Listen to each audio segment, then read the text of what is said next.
Hello, ladies and gentlemen, girls and boys. You are now entering Season 2 of the Swan Hockey Podcast. Swan Hockey is flying around the junior hockey world one episode at a time. You'll experience things dreams are made of, as well as things of terrible nightmares. Strap in, hold on, and enjoy the ride. And now, Swan Hockey. What's going on, everyone? Welcome back to another episode of Swan Hockey. We are in Season 2. I am Eric Swanek.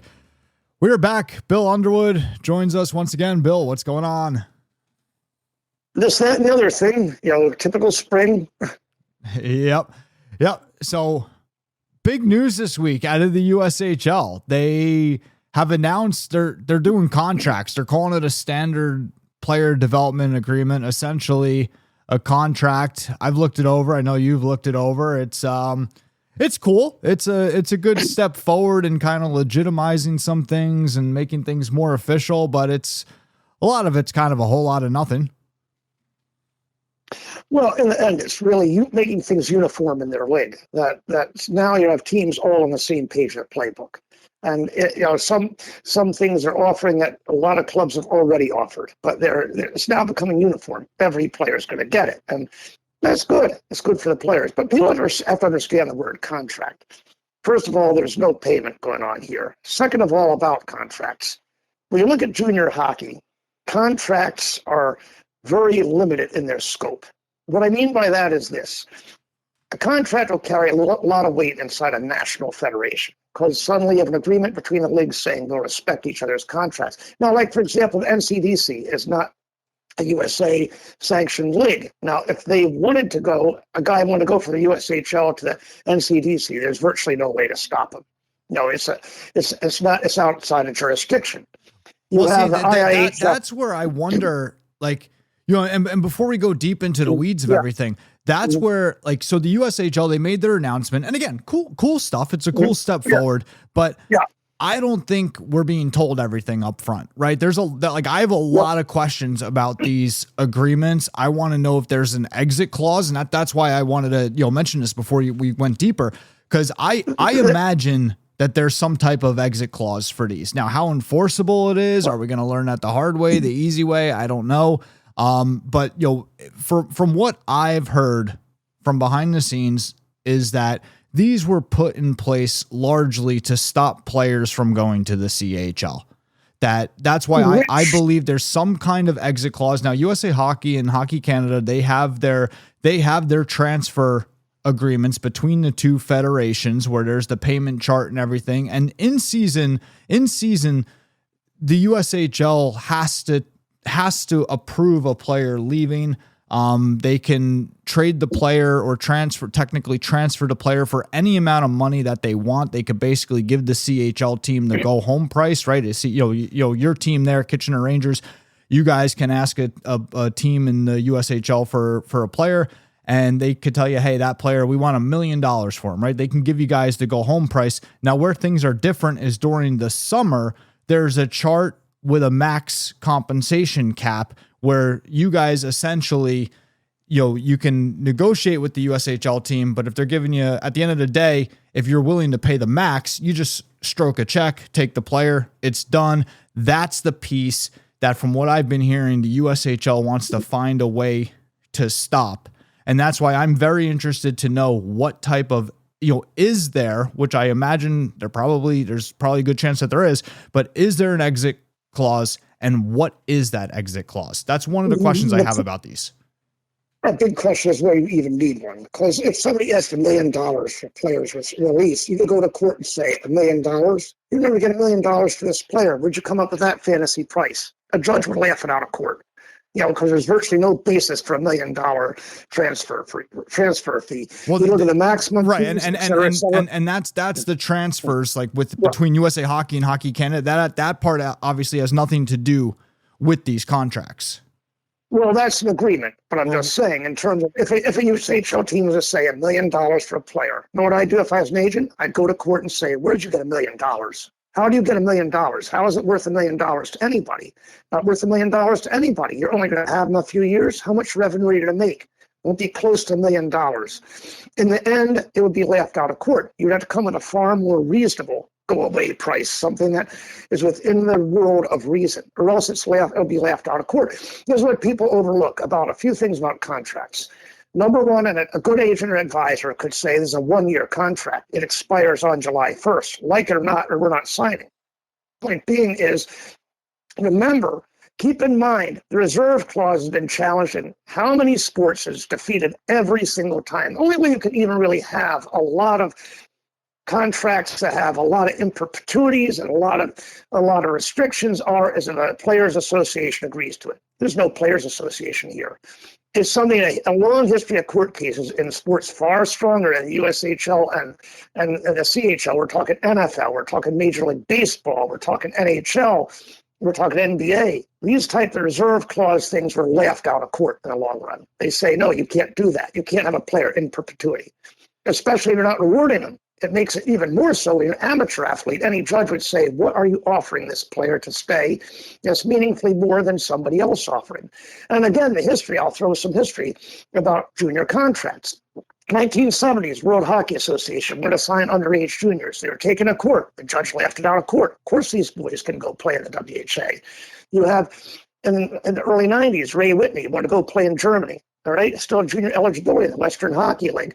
Again, the judge says Ray can go play in Germany. You had Volchkov want to play for Cincinnati in IHL.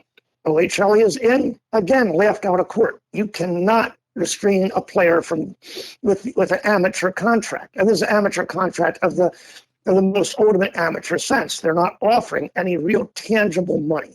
Even the educational money. Where are the bounds of that? And even if it's an educational clause, players have worked out educational clauses in the OHL is something that's, if you should decide to go to college, we will pay you this. It's a very much conditional clause. It's not something we're paying you. It's not something we've committed to. And here's the thing with the USHL. So I want to read this. I'm going to read this right from the website because, in terms of what this agreement is. So a lot of it, like you said, it's formalizing a lot of things that are already done in the league. So the league is kind of coming out and saying like, hey, we're going to take what we're doing in the league and we're going to put it on paper now. And you guys have to sign it. Right. And then they're introducing a couple of new things too, which again is cool. I think it's cool steps forward. I have questions about it. So here we go. So it says, the SPDA, Standard Player Development Agreement, formalizes expectations that already define the USHL experience, including academic support programming, strength and performance resources, billet family housing, travel support, mental wellness services, and access to elite coaching and competition. So basically just what it means to be a part of the league. They're they're putting it on paper now and you sign it. And then it says it's uniformity. It's uniformity. Right. Yep. And it says it also introduces standardized player benefits. So this is the new stuff. Standardized player benefits, including defined travel support. So again, I guess now they're going to outline, okay, this is exactly what the travel has to be. These are, now we have to uniform this across the league. This is what every team must provide. And then off-season training reimbursement. I really want to know what that means. I mean, what does that? I mean, I'm sure they're not reimbursing I'm sure people are not just sending in receipts for thousands of dollars a week getting reimbursed. So I really want to know what that part means. And then accredited secondary education support. Again, I want to know what that means. I mean, what's the definition of support? Is it like a guidance counselor? Is it money? I want to say it's not money because they said support and they didn't say reimbursement, just like they did for off-season training. And like they say in this next part where it says, end career-ending injury insurance reimbursement, and reinforces league standards to ensure players receive consistent development support across every USHL market. So when they're talking about money, they use the term reimbursement. For that secondary education, they use the word support, which leads me to believe there's probably a very good chance that there's no money involved there. So again, those are the questions I have about this as to, okay, can we get definitions to what some of these things are? Again, very, awesome, cool step forward, but for it to be something groundbreaking or earth shattering, we need to know what those definitions are. And those definitions need to be something groundbreaking or earth shattering, which I imagine they're not going to be just because of the model of the league, the finances of the league, like you and I talk about all the time. So that's kind of like my initial thoughts on this. The only thing that the earth shattering is we're going to pay our players. and pay a fair amount of money. And that's the only thing to keep them from the CHL, incidentally, is we're to pay them a lot of money. And that in the end, that players are still all they've done is shore up on some things that a lot of their teams already offer, and the CHL in general offers. They still haven't gotten to everything the CHL offers, and they can't because they're in the same budget. Now, does it make it more attractive for a player to play there? Yes, it does. But at the same time, does it outdo major junior? No, it doesn't. So is it earth shattering? Remember what people have to say about the word earth shattering. You have seismic shifts in hockey that happen once in a great while. CHL players being allowed into NC2A. That was seismic. No money. No money is seismic. All right. World Hockey Association was seismic. A merger was seismic. You can look at some international agreements with the NHL in Europe. That can be seismic, but there are very few seismic things that happen. And especially get to amateur hockey, because what can we do that's so seismic? Because again, seismic usually implies money. And that and amateur sports in general are not. Think of it this way, all right? How much does the ECHL, with its relatively paltry salaries, have to draw per game to break even? Now, when I was in the league a long time ago, it was close to 3,000. Now I'm sure it's over 3,000. And you have sponsorship additionally, and oh yeah, that's with NHL support of paying any affiliated player down there. They pay anything above minimum wage in the ECHL. So you had to draw over 3,000 at sponsorship to make it there. How many teams in the USHL draw anything remotely close like that to start a player payroll? And those guys are only paid during the season, incidentally. They're not paid a phenomenal amount of money. So this is the problem with economics. You can't really go out and pay your players. You're not going to pay your players. How strong is your contract? And that's something that you got to understand. Judges are going to look at this. They're not hockey people. They're looking at it in a different way. They're going to ask some very uncomfortable questions. And this is why, if you're going to take this amateurism sort of contract to court, you're going to find it very difficult to win. There are very strong limitations of its power, and especially you're getting to say, okay, you might be able to have it stick and say, okay, agreed to this for a year. You might be able to say that and keep the existing system going there. Yeah, but at the same time, you start getting towards next year. Well, that's where we run into problems. We run into this whole reserve clause can of worms. Yeah, I've heard money, that and you're saying contract in perpetuity. So yeah, I've heard that they were looking at that these contract lengths they were looking at 2 to 3 years, depending on the age of the player. Now I look at this now, reading this and, digesting all this and then, listening to what you just said, I look at this. Okay. Who does this make want to come to the league that doesn't already want to come to the league today? And I think the answer is like very few and far between, right? I don't think that this makes people choose the USHL over the CHL. Right. No. And the USHL has always been the next best thing to the CHL. So, I mean, how much does this really change? And again, depending on the definitions of some of these terms of the agreements, and then depending on if there's an out clause or the length of the term, you could argue that this actually handcuffs the player, that it actually, takes rights away from the player. Right. Because if you're not giving them much more, but you're trying to lock them in for 2 to 3 years and you're taking away their ability to move to the CHL, I mean, it could actually have a negative effect. You might have some NHLPA agents. I mean, look, the NHLPA agents, like those guys aren't screwing around. They're trying to get their clients to the NHL. They don't give a shit about the USHL's agenda or any other league's agenda, for that matter. So if the USHL is offering something that they feel handcuffs their client and is going to hurt their ability to get their client to the NHL one day where they can cash in on that paycheck, I mean, you may even see agents sticking players in the BCHL instead of the USHL. So depending on how some of the stuff is defined and some of the terms, I mean, this might even have a somewhat of a negative effect. You also like an agent simply saying, you want my guys to be a 1-year contract. You see it happen all the time in sports. We want a short-term deal. Right, because as soon as you introduce contracts, now you open up Pandora's box. Now you introduce negotiations and all this other stuff. And now, okay, again, everything that you said before too, like, okay, it's amateur, it's like a contract, but it's not because they're amateurs and not getting paid. It just opens up so many other question marks and things that need to be ironed out and more surface area for conflict and potential problems. All it needs is one challenge in court. And what you'll find is if you start going for longer term contracts, you have suddenly the court system say, wait a minute, you're not paying this guy anything, and this is a tantamount to a reserve clause almost. You're coming back same terms next year, and you're in the end in a scenario that you can how can you enforce this for 3 years when you're not really paying a guy? And if somebody comes in and says they're offering something better, and somebody's out of your jurisdiction, now within your own league, you'll have a lot of jurisdiction. You can do that. You can even make it something that will definitely involve transfer fees. You can do that up to a point, and that's probably what they're angling for. But in the end, is it really anything that's going to absolutely stop and put a brakes on anything? No. I mean, it's not something that's going to put a brake on anything.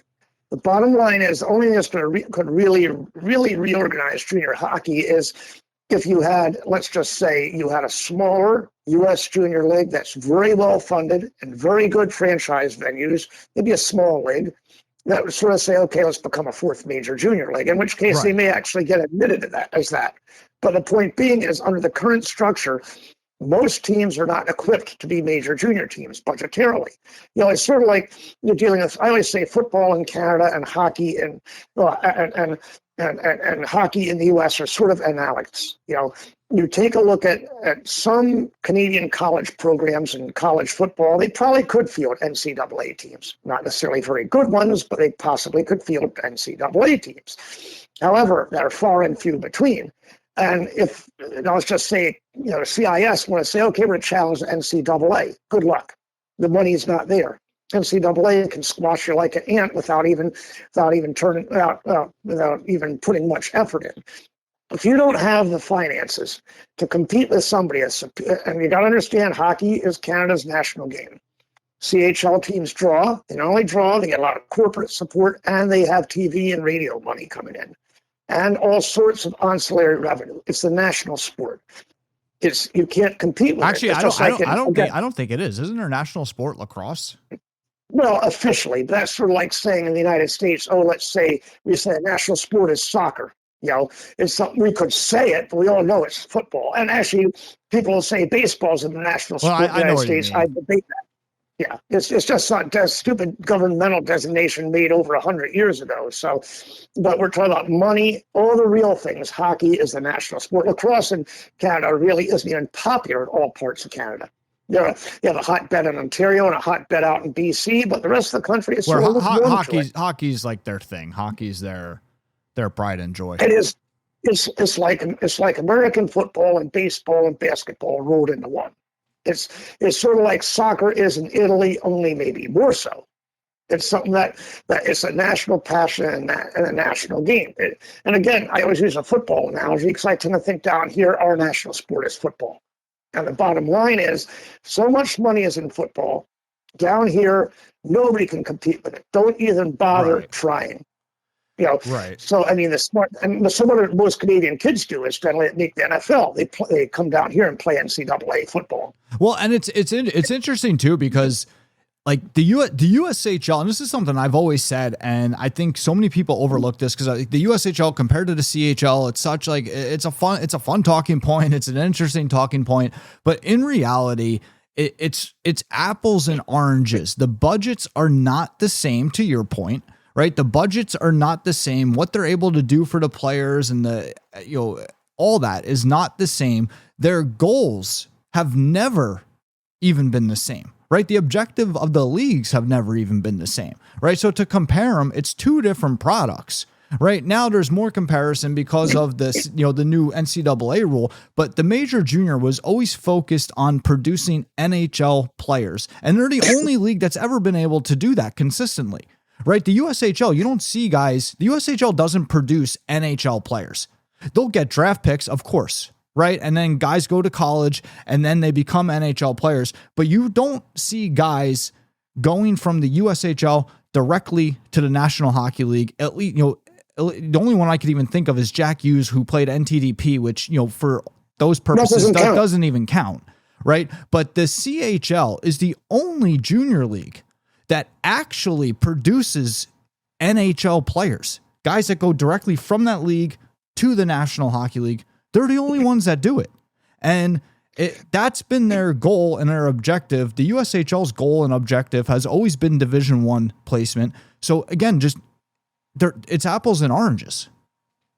Well, trying to make that leap is hard because, again, the dollars and cents in the player pool make it hard. But to make a change, and the only thing that's really happened as far as that's changed that at all is the NC2A thing. And what NC2A is, I say, it's become a halfway house. There'll still be CHL players that make the direct jump to the NHL. There'll be guys that will play college hockey.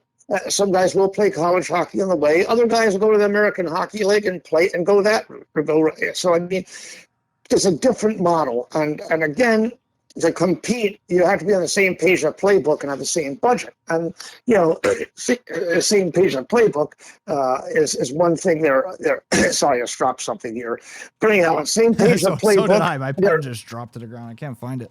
Yeah, I know. I just heard that noise you heard. I just had to reach for something. But what I was going to say is, anyhow, you're in a scenario where they'd have to change their structure and their model, and more importantly, to get a different budget. And that budget is going to be elusive because in most of those markets, you just don't have the support. You don't have the ancillary revenue. Now, it's a great league. It's a very useful league. It'll continue to be. Of course it will. But at the same time, I think you can sit there and look at this. I think it's something that in the end will help the USHL internally a great deal. It's certainly good for players. Do I see it as being a major stopping point for players going to the CHL? Not the ones the CHL really wants. I don't think you're going to do much stopping of that. But what you will do is make life better for the current players you have. And you might have some Canadian players that would have looked at Tier 2 hockey in Canada say, I'd rather play in the CHL if I can, but I wish they're going to do, but then also say the USHL if I can't play in the CHL or for some reason don't want to. For those players that are holding out or just don't make it, it becomes much more attractive than to stay at home and play in the BCHL. That makes it more interesting. Well, see, I think it depends, though. I think it depends what the exit clause is. What is that? Well, exit clause, it's the top players that won't affect, though. Exit clauses, I don't think have as much of an effect as you think, because I think, for one thing, I don't think they're enforceable, a lot of them. But it's a pain in the ass. Like, what are you going to have to do? You're going to have to, so if you have an opportunity, because think about it, if you're playing in the BCHL and a major junior team wants you pack your stuff, you go, they don't even have to pay any money for you. You just flat out leave and go. USHL, I mean, what has to happen now? Your agent has to sue the team and you got to go through that process before you can go. So like, it's just like another headache that I don't know if people want to deal with. Again, this is all dependent on what the exit clause is, if there is one, which my guess is there probably is one, or I think there's a good chance that there is one. But it's, and also it's like, who's the chicken, who's the egg, in terms of, does the player sue the USHL or sue the team to be able to leave, or does the player just leave and then tell the team or the league, like, hey, I'm leaving. If you don't like it, you sue me. Like, who's the chicken, who's the egg? The point is, in the end, I think for the top players, it's not even going to be an issue. I think the issue will be more. I don't think in the end. I think in the end, how much of an issue is going to be debatable. It's something that is there, but how much of a real change it's going to be, how seismic it's going to be. You still have players that choose the USHL, of course, they probably would have anyway. The players that are going to the CHL are still going to go there, of course, they're going to choose it anyway, because they haven't put anything on the table here that is anything special. It's not even completely equaling what the CHL does. It's bringing it closer, but it's not equaling, and a lot of teams have already done a lot of this stuff. What do you think about the bubble guys, though? Like, so think about it. So from your shoes in Kitchener, right? So you guys in Kitchener, let's say you have a player that's just on the bubble. You think you think he's months away from being able to play or whatever. Would you want him going to the USHL, or would you rather put him in the BCHL where you can pull him up in a couple months if you need him, or even the next year? Again, depending on what this potential exit clause is. I mean, like, wouldn't you rather him not play in the USHL at that point if it's a serious contender to come play for the major junior team? Well, let me put it this way. The younger guys who we're mostly concerned about, that's not a concern. They're not going to be bringing 16-year-olds in for the most part. And if a guy's a 16-year-old, he's probably come back here and play midget hockey. He's probably not going to the USHL. So that's not as big an issue.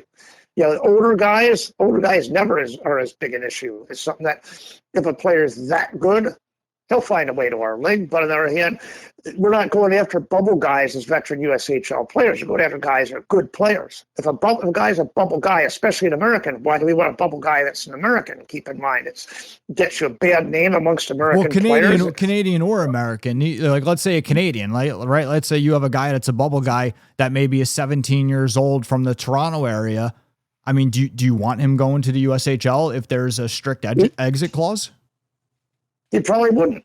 He'd probably go someplace he's farmed out as an affiliated player. He'll probably go as an affiliated player. Right. That's what I'm saying. So like that, like I could see this affecting that group of player, right? Like I think the USHL I think it could affect that particular group of player. But it's all going to be so interesting to see how this plays out. And I really want to know more about this. I'm looking forward to getting some details on this because I think there's a lot that needs to be answered. And again, are they really that seriously after bubble Canadians? And are we all that concerned about a guy that's a bubble player? No, probably not. It's a guy that guy probably will stick around. He'll probably get games with us and he'll probably get a chance to play. He'll be affiliated. So those guys probably don't go because they'll be taken care of. So that's not a worry. I think in the end, it's something that is a tremendous thing for your average USHL player. It gets them all the things they should get. And do get with some teams, not others, and make sure it's uniform. That's great. That's fantastic. And I think it's something that will be very good for all of that. Taking better care of the players. But on the other hand, do I really foresee it being something that's going to forestall a lot of? It might forestall a few, but do I see it forestalling a ton of players going CHL? Probably not. It's something that again is good. It's something that it comes back down to. It's something that certainly is a helpful and good thing, but at the same time, do I see it as an earth-shattering thing? No.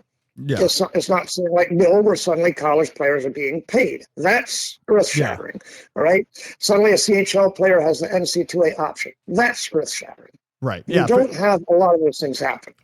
For me, I think it very well could be a very good step forward. I want to know what those details and definitions are. And the biggest thing for me, determining, if is this, net positive or net negative is what the potential exit clause is, if there is one.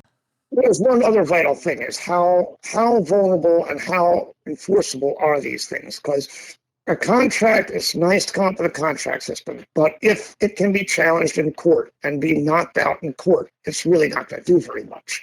So in the end, how enforceable is it? Because like I say, you said about $1 million transfer fee. I can see what happened in a courtroom. You'd be going in and saying, where are you? The judge would ask, where are you basing this $1 million on? And you'd better have a damn well itemized and very ironclad, airtight $1 million figure saying this is what he is worth to us. And how many players are worth $1 million to a junior club as one individual? Yeah. And even if it can be beat in court, I just think that's, that whole process is something I would say most players don't want to go through. But guys, let us know what you think. The conversation always continues in the Discord. Hop in the Discord. Let us know what you think. Bill, awesome. Bill, thank you very much for doing this as always. Sure thing. I will see you guys soon. Thank you for listening to this episode of the Swan Hockey Podcast. We remind you that season pass points are available to listeners. For more information, please visit www.swanhockey.io. Until next time.